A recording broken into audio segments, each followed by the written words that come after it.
За өнөөдөр 14 цагийн орчимд Бүртгэл аймгийн Тариалан сумын ганц мод гэдэг нартай газар 9 хоногийн өмнө алга болсон хүүгийн цогцыг олсон гэдэг юм харамсалтай мэдээлэл байна. Цагдаагийн ерхий газраас бас энэ талаар тодорхой мэдээлэл өгөхгүй юм. За энэ оны 9 сарын 17-ны өдөр бол за Бүртгэл аймгийн Тариалан сумаас за 2 настай хүүхэд алга боллоо гэсэн мэдээлэл бол анх бүртгэгдсэн. За мэдээллийн өрөөнд бол за төрийн чиг үүрэг бүхий байгууллагууд за мөн иргэд олон нийтийн хамтарсан бас 90 хайх одоо ажиллагааг бол зохион байгуулж бол өнөөдрийг хүртэл ажилласан. За өнөөдрийн буюу одоо 9 сарын 25-ны өдрийн 16 цагийн орчимд бол одоо 90 хайж байсан 2 настай хүүгийн цогцыг бол алга болсон газраас за 3-аас 4 км орчим зайны радиус дотор олсон ийм тохиолдол байна. Тэгэхээр энэ бол одоо мэдээж одоо харамсалтай үйл явдал боллоо. Тэгэхээр цагдаагийн байгууллагаас одоо анх одоо 90 сурвалжлах одоо 90 хайх ажиллагааны үед бол одоо хууль заасан үндэс журмын дагуу одоо 90 хайх за мөн одоо тухайн асуудал дээр бүрдэн чалах ажиллагаа явуулах зэрэг хууль заасан чиг үүрийг бол одоо өнөөдөр хүртэл хугацаанд хэрэгжүүлээд ажиллаж байна. За мөн одоо одоогийн одоо хүүхэд алга болсон асуудал за мөн одоо хүүхдийн олдсон зохицны үйл ажиллагаан дээр ч гэсэн одоо хэрийн газрын хамгаалалт аваад одоогоор яг бүрдэн чалах ажиллагаа яг одоо цаг энэ цаг үед үргэлжлээд явж байна. Хүүгийн цогцэр нь ямар байдалтай олдсон юм бэ? Ямар одоо газраас олдсон? Модон дунд юм уу?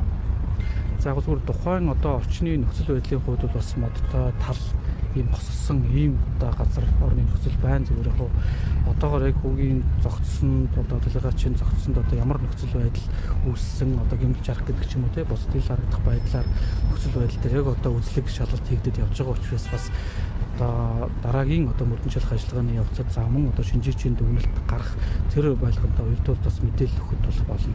3-аас 4 км-ийн зайтай гэхээр яг нөгөө нэг эрлийн ажиллагаа ихснээс эхний өдрөөс нь тухайн бүс нутгаар одоо хайлтын ажлыг эхлүүлээ хийгээгүй байсан ба. За одоогоор яг зөв 90 хайх ажиллагаа одоо яг ямар төвшөнд ямар маршрут чиглэлээр явсныг бол бас одоогоор яг энд хэлэхэд миний хувьд бол мэдээлэл байна. Магадгүй одоо 90 хайх ажиллагааг бас тодорхой байгууллагын одоо чиг үүрэг бүхий албаагч нар ахлаад ингэ ажилласан тохиолдлууд бол байгаа. За дээрх одоо ажиллагаанд бол бас орон нутгийн иргэд за мөн одоо бас төрийн чиг үүрэг бүхий тусгай болон захиргааны одоо албаагчид бас оролцсон юм зүйл байна. Тэгэхээр яг энэ 90 хайх ажиллагаатай холбоотой за мөн цаашлаад яг энэ нас орсон шалтгааны нөхцөл байдлын талаар бол мөрдөн чалах ажиллагаа одоо явагдах учраас бас тухайн үед нь бас мэдээлэл өгвөл арай зохимжтой авах гэж харж байгаа. Ер нь 9 хоногийн хугацаанд нэлээд олон километр замыг дуулж байсан. Гэхдээ маш ойроос олдлоо гэдэг иргэдийн зүгээс бол чинь энэ дээр ямар зүйл. Өнөр ч нөхөө өнөртэй болж байгаагүй юу гэдэг зүйлийг бас ярьж байна. Ийм ойрхон олдсон байхад. Тэгэхээр яг өнөөдрийн төвшөнд бол яг 2-оос 3 км орчим гэж ярьж байгаа. Тэгэхээр одоо яг зөв мөрдөн чалах ажиллагааны явцад тухайн одоо нөхцөл байдлаар яг ерөн сурвалжлах ажиллагаа хийгдсэн үү? Тэгэхээр тэр үед одоо үнэхээр одоо олох тийм боломжгүй нөхцөл байдалтай газар байсан юм уу гэдэг ч юм уу. Энэ бүгд бас давхар шалгадаад явах юм шүү. Тий. Хүүхдийн цогцыг нийл шарахгүй байсан гэдэг юм мэдээлэл байна л та. Зүгээр яг шарах энэ ил харагдах энэ гэмтэр шарахын талаар бас янз янзын мэдээлэл захим орчинд явж байна. Тэгэхээр бид одоо яг үзлэг дуусаа за мөрдөн чалах ажиллагаа бас тодорхой төвшөнд явагдсны дараа бас энэ талаар яг мэдээлэл та бүхэнд өгөхөнд бол нээлттэй байна. Цагдаагийн ерөнхий газрын мэдээлэл сүүлдэж ирсэн. Энэс өмнө хэлэхэд үнэн хоол гэдэг мэдээлэл дээр нэлээд талцлаа шүү дээ. Ер нь танай байгууллагуудаар яг эцсийн байдлаар яг эцлэгдсэн хариу хизээ ирсэн юм.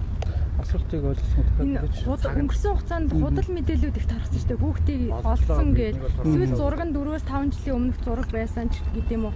Иймэрхүү мэдээлүүд их гарсан. Энэ дээр цагдаагаас шалгаж байгаа гэсэн юу болсон бол? За яг энэ мэдээллүүд бас яг 90 хайх ажиллагааны явцад бол гарсан. Тэгтээ цагдаагийн байгууллагаас тухайн одоо мэдээлэл тус бүрдүүл бас одоо хариу тайлбар өгөл хийгээ явсан. Мэдээж одоо бид нар 90 хайхж байгаа одоо тухайн делегаач хүүхдийн одоо зургийг бол өөр зураг байна гэдэг ч юм уу те ийм одоо үндэслэхгүй ийм мэдээллүүд бас итгэхгүй байх нь чухал. Тэгэхээр яг тэр мэдээллүүдийг бол цагдаагийн байгууллагаас тухай бүр хийгээд явсан тохиолдлууд бол байгаа. Зүгээр одоо яг мөрдөн чалах ажиллагаа явж байгаа. За мөн дээрэс нь одоо цагдаагийн байгууллага ихгүй тухайн одоо ажиллагаан дээр бас бусад төрлийн чиг үүрэг байгууллагууд бүгд ажилласан. Дээр нь 90 олон нийтэд ажилласан учраас тэр болгоноос бас одоо бусад үндэслэхгүй мэдээлэл энэ төр гарч ирэх үүсэх аргагүй л те. Тэгэхээр мэдээж одоо энэ асуудал өнөөдрийн төвшөнд бол ийм хэмжээнд байна. Тэгэхээр шалгалтын ажиллагааг бол цагдаагийн байгууллагаас одоо хуулийн өрөөнд шуурхай зохион байгуулж ажиллана гэсэн үг. Тэр шалгалт хэдийн хугацаанд үргэлжлэх юм болоо? За шалгалтын хугацааг бол одоо үргэлжлэн хэлэх боломжгүй байна. Тэгэхээр яг нөгөө хэргийн нөхцөл байдал За бусад одоо шаардлагатай нотлох баримтыг тал бүрүүлсэн бүрэн бодиттой нотлох энэ ажиллагааны хүрээнд бол бас тодорхой хугацаа шаарддаг зүйлүүд бий. Одоо магадгүй одоо яг энэ асуурсан ийм асуудал төр бас мэдээж одоо мэргэжлийн байгууллагын шинжээчийн дүгнэлтийг гаргуулдаг, завг дүгнэлттэй үндэслээ дараагийн одоо мөрдөн чөлөө ажиллагаа үргэлжлээд явдаг гэдэг ч юм уу те. Тэгэхээр тэр шинжээчийн дүгнэлт гарах хугацаа бол бас харилцан адилгүй байна гэсэн шинжилгээнийхээ цар хүнээс хамаардаг гэсэн үг л дээ. Цагдаагийн ерхий газраас энэ хүүхдэд холбоотой мэдээллийг худалдаж авна гэдэг ийм мэдээлэл гаргасан. Ер нь мэдээлэл ирсэн болов уу? За яг зүгээр бид нар мэдээллийг бол одоо ирсэн ирээгүй үгийг бол одоо бас энд хэлэх боломжгүй. Яагаад вэ гэхээр мэдээж одоо мөрдөн чөлөх ажиллагаа бол одоо хуулийн хүрээнд бол бас болон арга таадаг хэлбэрээр явагддаг та бүхэн мэднэ. Тэгэхээр яг мэдээллийг худалдаж авах асуудал бол бас л одоо засгийн газрынаас одоо хамтарсан тушаалын хүрээнд журамлагдсан ийм зүйл. Мэдээж магадгүй одоо цагдаагийн албаны тухай бусад хууль тогтоомжтой гэсэн яг нэрэн хайх ажиллагаа дээрээс нь мэдээллийг одоо төлбөртэй авахтай холбоотой зохицуултуудыг бол тусаж өгсөн учраас цагдаагийн байгууллага өөрөө хийх ёстой ажлаа хийх ёстой нин даруй одоо нэг хоногийн өмнө ч гэсэн олё гэсэн энэ агуулгын хүрээнд одоо бүгд л бид нэр мэдээллийг худалдаж авах одоо хуулиар олгоцсон тэр хэрэгшгийг чиг үрийг хэрэгжүүлэхийн тухайд бол ажилласан гэсэн үг. Энэ Хөвсгөл аймгийн Тариалан сумд бас нэг иргэн одоо алга болоод самар түжээ алга болсон байгаа шүү дээ. Ер нь хөдөлгөөний ажиллагаа юу болж байгаа вэ? За энэ дэр ч гэсэн одоо бас мэргэжлийн байгууллагатай хамтран цагдаагийн байгууллагаас тодорхой хүн хүч бас ажиллаж байгаа. Өнөөдөр бас яг эрлийн үйл ажиллагаатай холбоотой иргэн орсон гэсэн мэдээлэл бол одоогоор ирээгүй. Нэг гэр оронгүй хүн хагас одоо тийм хүн бас аваа явсан байж магадгүй гэдэг яриа бас мэдээлэл бас тарсан л та. Тэр тал дээр. За яг энэ мэдээлэл бол одоо огт би бол мдээгүй юм байна. Тэгэхээр яг зүгээр шалгалтын явцад бол магадгүй одоо ямар нөхцөл байдал тогтоогдохыг бол өвчлөн хэлэх бол ямарч боломжгүй. Тэгэхээр одоо эргээд мөрдөн чөлөх ажиллагааны явцад тогтоогдсон нөхцөл байдлын талаар бас тухай бүртэн одоо цагдаагийн байгууллагаас мэдээлэлд явах бол боломжтой гэж харж байгаа. Цогцыг ер нь Улаанбаатар дайвчилж шинжлэх юм уу, Тэндэн шинжлэх юм уу, хотоосаас мөрдөн чөлөх баг явсан шүү. За яг мөрдөн чөлөх ажиллагааны явцад бол бас прокурорын байгууллагатай бас хяналтанд орол ажилтдаг ийм зохицуултал байна. Тэгэхээр яг одоо задлан шинжилгээний явцыг амигтай хөөхдөд авчрах уу гэдэг асуудлыг бас тухайн үед шийдэх байхаа. Одоогоор үл яг хэргийн ажиллагаа, шалгалтын ажиллагаа хийгдээд явж байна гэсэн. Тэгэхээр өөр тодруулах нэг зүйл байна. Баатар сайхны амар сайхантай холбоотой мэдээлэл 6 өдрийн өмнө манай сайттай Бангкоктоос баримтлагцсан гэсэн мэдээлэл нийлэгдсэн. Тухайд цагдаагийн байгууллагаас асуухад энэ бол худал мэдээлэл гэж үүсгэсэн. Харин 2 хоногийн өмнө бол Улаанбаатар хотод Монгол улсад албатай авчирсан гэдэг мэдээллийг бол үнэн гэдэг байдлаар хэлсэн шүү дээ. Ягаад ингэ мэдээллийн зөрүүтэй юм уу ингэ худал мэдээлэл бас ингэ тараж байгаа юм. За яг тухайн эрэгт холбогдлолтой одоо түрүүний тэрний нэр бүхий холбогдогчийн хувьд бол одоо 2 хоногийн өмнө ирсэн гэсэн мэдээлэл бол одоо цагдаагийн байгууллагад бол байгаа. Тэр өмнөх мэдээллийг хэн өгснгийг бол яг энд хэлэхдээ би сайн мэдэхгүй. Тэгэхээр эргээд тодруулаад хэлвэл би бас илүү хэмгүү байдлаар өгч болох байхаа. Интерфатор 90 сурвалжлагадаад одоо баригдсан этгээдийн мэдээлэл ер нь цагдаагийн байгууллагад ирдэг үү?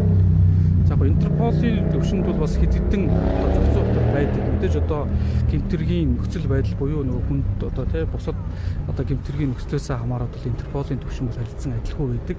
Тэгэхээр яг тэр мэдээ цагдаагийн байгууллага өөрөө одоо Монгол улсын иргэн гэмтэрэг үйлдээд одоо гадаад орнд гарсан тохиолдолд Интерполийн шугамар ямар төвшөнд нь хамаарахын тэр байдлын санал хүсэлтээр тавиад 90 сурвалжлагын ажил зохион байгуулалтыг зохицуулдаг байна. Одоо тэр үнийг шалгаж байгаа юу? Ханаас харагдав. Аль үнийг вэ?